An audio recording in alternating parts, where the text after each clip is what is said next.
como saber se eu estou pronto para namorar?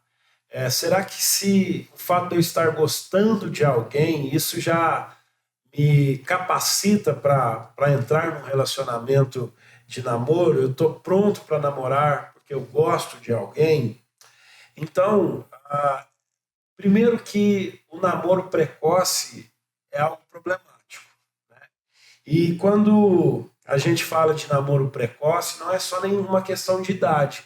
Às vezes a pessoa ela tem idade apropriada para entrar num relacionamento como namoro, mas ela ainda não está pronta para namorar. Então, o namoro precoce ele vai além da questão de ter uma idade para namorar.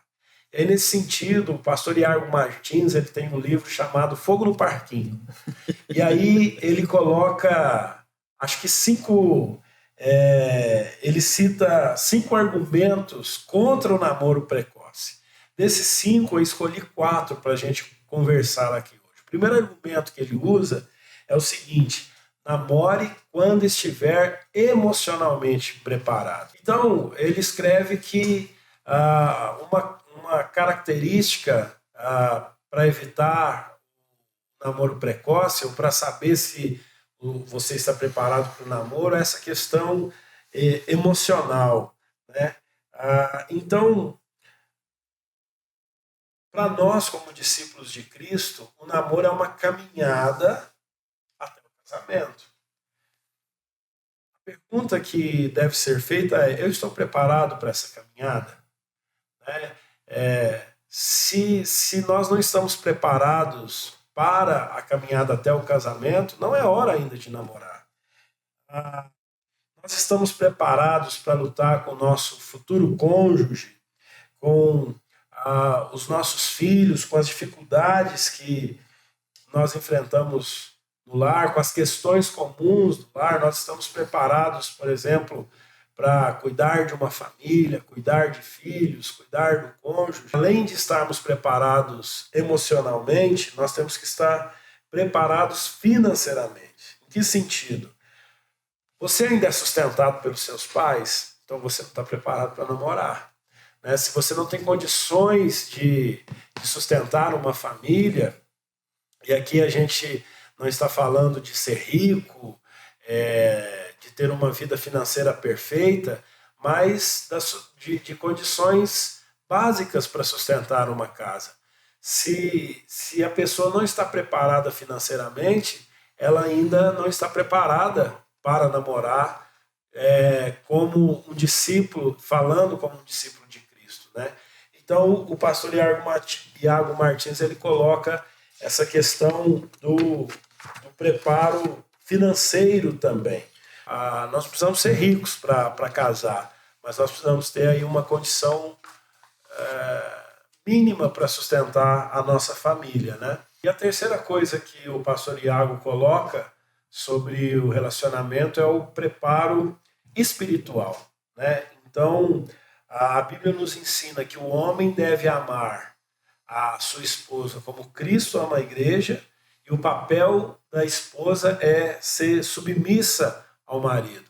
Então, se quem está nos assistindo agora não sabe qual é o papel do homem e qual é o papel da esposa, você não está pronto para namorar. Primeiro você tem que descobrir qual é o seu papel, e com a graça de Deus você vai buscar vivê-lo dentro da sua vida de casado. Mas se você está me assistindo e pergunta qual é o meu papel como homem, você não está preparado.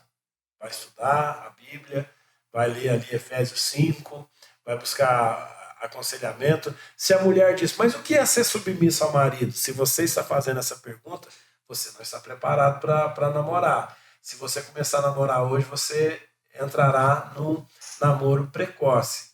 Outras questões espiritualmente falando, como está a sua vida com Deus? A vida devocional, leitura da Bíblia, oração.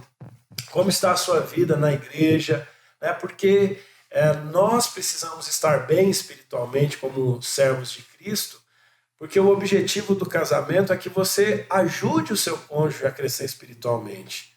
O marido, principalmente, ele é o líder, ele é o cabeça do lar, ele é o sacerdote do lar. Então, é importante nós estarmos bem espiritualmente. Por quê?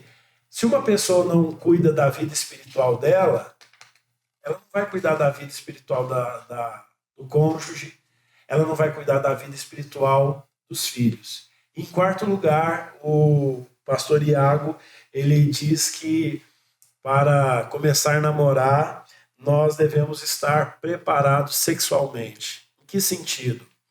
Se eu tenho problemas com pornografia, se eu tenho problemas com uma sexualidade desenfreada, se eu não consigo dominar a minha sexualidade, eu não estou preparado para namorar e casar. As pessoas se casam pensando o seguinte: olha, eu vou me casar, eu vou me livrar das minhas compulsões sexuais, dos meus pecados sexuais. É grande ilusão. Se nós não resolvermos os nossos problemas sexuais diante de Deus, não é o casamento que vai fazer isso. Né? Não, pelo contrário, o casamento, quando ele é estabelecido sem esses pecados estarem resolvidos, esses pecados tendem a tomar proporções ainda maiores dentro do casamento e trazer ainda mais complicações. Então, dentro disso, devemos procurar, aqueles que estão solteiros, resolver as suas questões, os seus pecados no que diz respeito à sexualidade e estarem preparados, né, para viver uma vida sexualmente saudável dentro do casamento. Não se enganem. Né?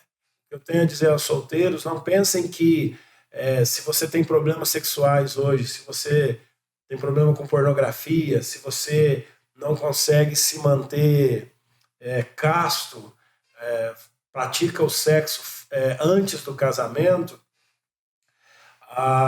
não é o matrimônio que vai mudar isso em você. Então, peça a ajuda de Deus, busque a orientação de Deus, peça a graça de Deus. Essa questão da sexualidade, muitas vezes, ela está envolvida também com o estilo de vida que nós vivemos, né?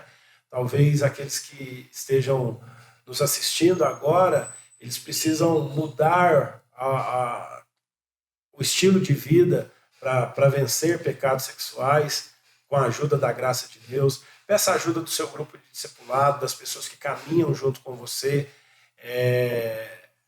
como discípulos de Cristo.